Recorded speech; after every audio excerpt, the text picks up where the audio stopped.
Hello दोस्तों, कैसे हैं आप सब। उम्मीद करती हूँ अच्छे और मस्त होंगे। आज की कहानी है ससुराल में आया अमीर गरीब बहुओं का दहेज। उत्तर प्रदेश के ब्रिजराजपुर गांव की मिट्टी में कुछ खास था। यहाँ गेहूं की खुशबू भी आती थी और परंपरा की भी। गांव के बीचों बीच एक हवेली थी, ठाकुर हरिराम सिंह की हवेली। लाल ईंटों से बनी, बरामदों में झूले, दीवारों पर घड़ी और रामचरितमानस की तस्वीरें। 4 पीढ़ियां इसी घर में पली बढ़ी थी। हरिराम सिंह कभी जमींदार रहे थे, अब वो जमाना नहीं रहा, पर उनके नाम का रुतबा आज भी जिंदा था। 2 बेटे थे, विवेक और राघव। विवेक बड़ा, शांत और समझदार। राघव थोड़ा रंगीला, स्मार्टफोन में घुसे रहने वाला। दोनों की शादी तय हो गई थी। एक ही शुभ दिन, एक ही मंडप, पर दूल्हे अलग और दुल्हनों की दुनिया भी अलग। पाखी लखनऊ की रहने वाली थी। उसके पिता श्रीमान कमल अग्रवाल, जाने माने हार्डवेयर कारोबारी। शहर में 4 दुकानें, एक कोठी और बड़ी बड़ी गाड़ियों का शौक। पाखी की पढ़ाई इंग्लिश मीडियम से हुई थी। बीए में टॉपर, पर असली टैलेंट था उसकी लाइफस्टाइल में ब्यूटी पार्लर, इंग्लिश बोलना, फूड ब्लॉगिंग, इंस्टाग्राम रील्स बनाना। शादी के दिन पाखी की एंट्री ऐसे हुई जैसे कोई रॉयल ब्राइड आ रही हो। बारातियों को एक से बढ़कर एक गिफ्ट मिले। सोने की चेन, घड़ी, सिल्क की शॉल दहेज में आया।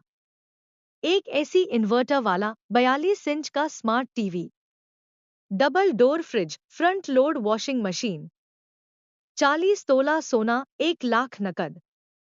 पंडित भी मंत्र पढ़ते समय रुक गए। इतना दान पुण्य तो यज्ञ में भी नहीं होता।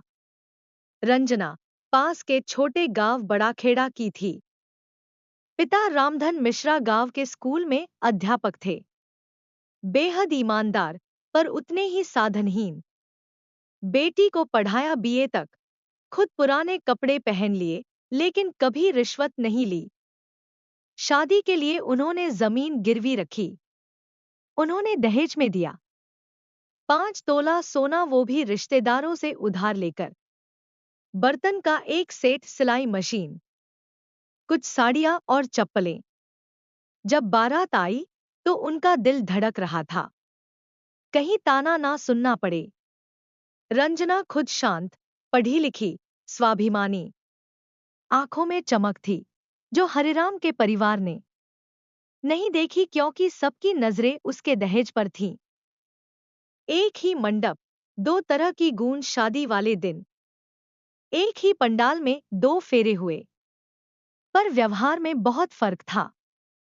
पाखी के फेरों के बाद लड्डू बनते, फोटोशूट हुआ, बधाई हो का शोर। वहीं रंजना के फेरे के समय भीड़ आधी रह गई और एक बूढ़ी औरत बुदबुदाई, बिना दहेज की बहू है, देखना, सास के ताने नहीं सह पाएगी। दोस्तों, स्टोरी को पूरा अंत तक जरूर सुने। यदि आप हमारे चैनल पर नए हैं और अभी तक आपने चैनल को सब्सक्राइब नहीं किया है, तो प्लीज वीडियो को लाइक और चैनल को सब्सक्राइब जरूर कर लें। अभी कर लें, क्योंकि बाद में आप भूल जाएंगे। ठाकुर हरिराम भी मन में बोले, चलो, बड़े बेटे की तो इज्जत रह गई, छोटे के लिए इतना ही ठीक है।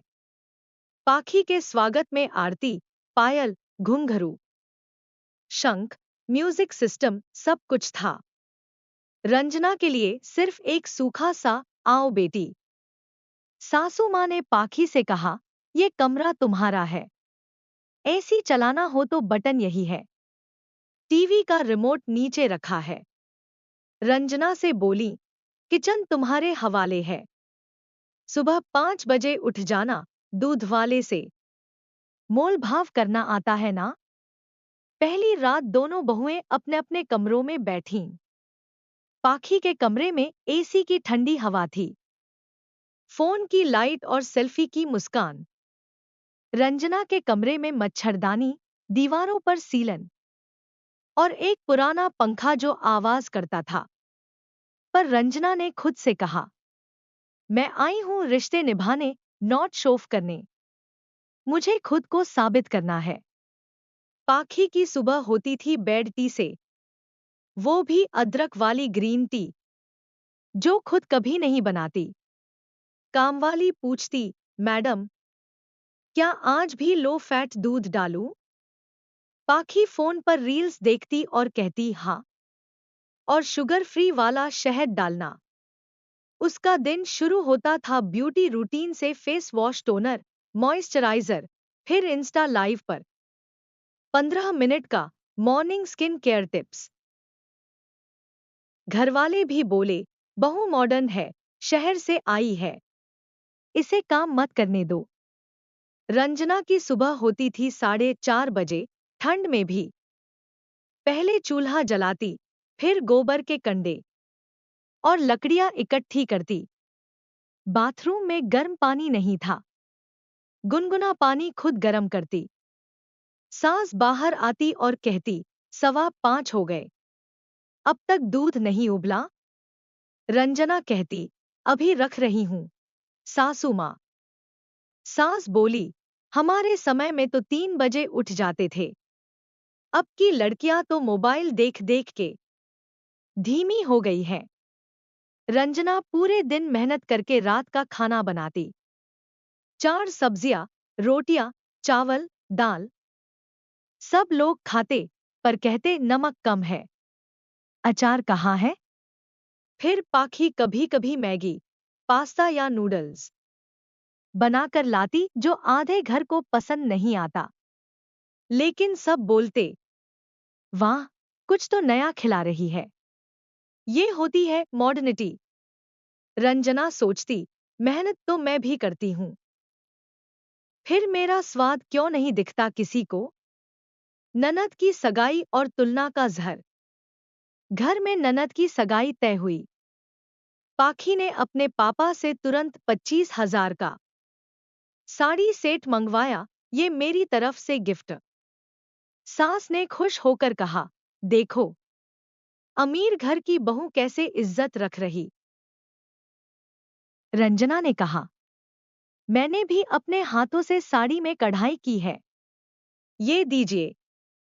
सास, अब ये 200 की कढ़ाई क्या दिखाएगी इतने बड़े रिश्तेदारों में? रंजना चुप रह गई, पर दिल रो उठा।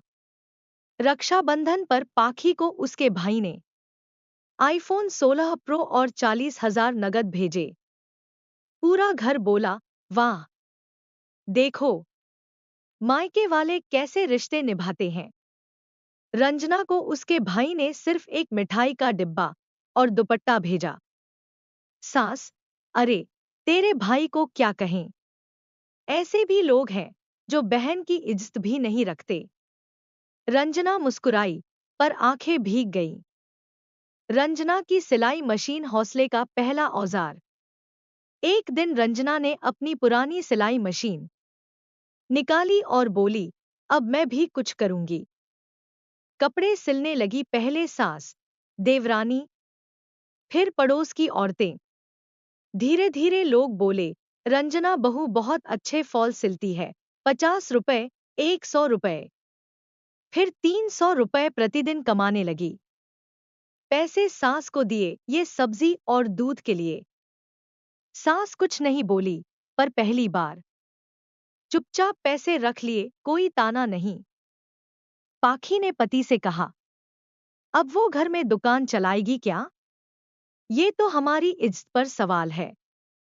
पति बोला, तुम चाहो तो रोक लो, पर वो मेहनत कर रही है, उसमें कोई बुराई नहीं।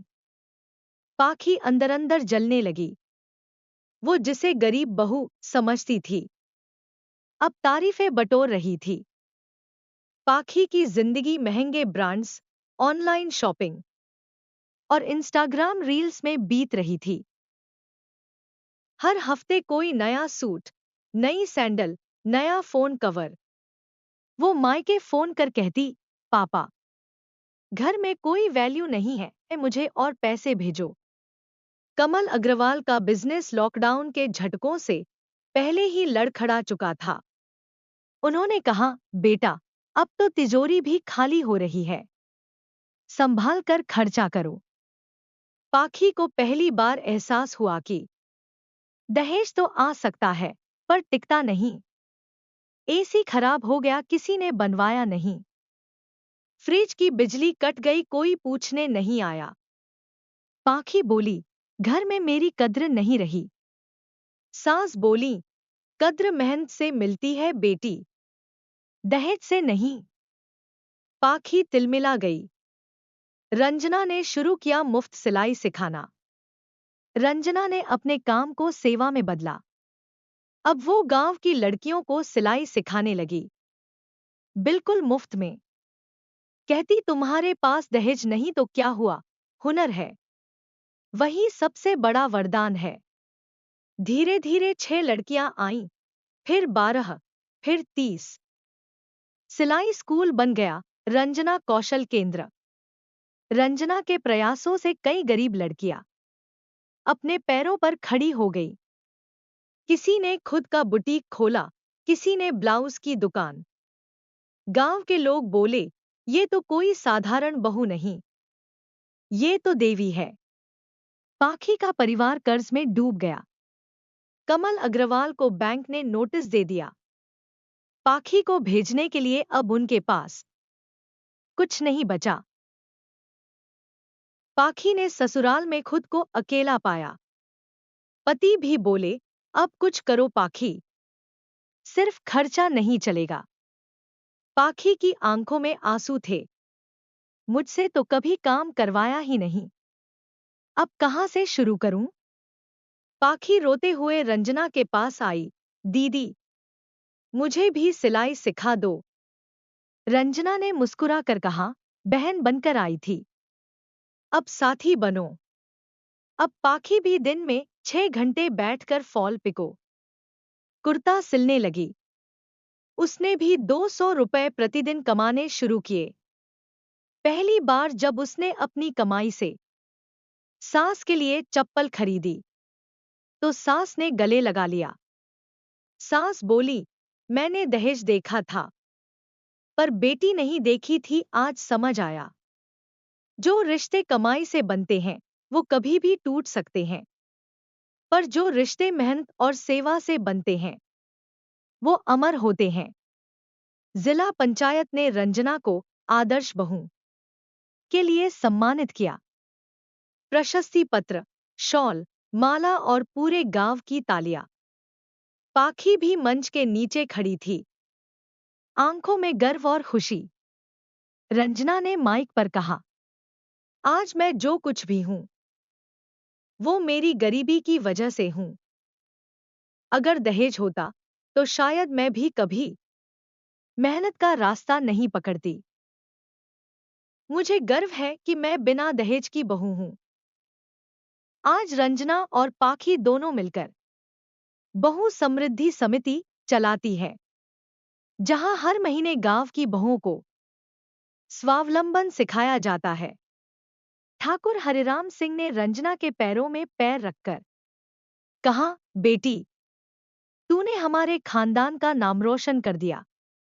रंजना ने कहा, बाबूजी, अब इस हवेली की पहचान एसी, फ्रिज और टीवी से नहीं, बहुओं के हुनर से होगी। दहेज वो नहीं होता जो पैसे से आता है, दहेज वो होता है जो संस्कार, मेहनत और आत्मसम्मान से बहू अपने साथ लाती है। अमीर दहेज एक दिन चुक जाता है, पर गरीब बहू की मेहनत एक दिन समाज बदल देती है। प्यारे दोस्तों, यह कहानी यहीं पर समाप्त होती है। आपको यह कहानी कैसी लगी? कमेंट बॉक्स में जरूर बताएं। अगर आपको हमारी ये कहानी पसंद आई हो, तो कृपया हमारे वीडियो को लाइक, शेयर और चैनल को प्लीज सब्सक्राइब जरूर कर लें। इससे हमें मोटिवेशन मिलता है और आप तक ऐसी ही प्रेरणादायक और मजेदार कहानियां सबसे पहले पहुंचती रहेगी। प्यारे दोस्तों, नमस्कार।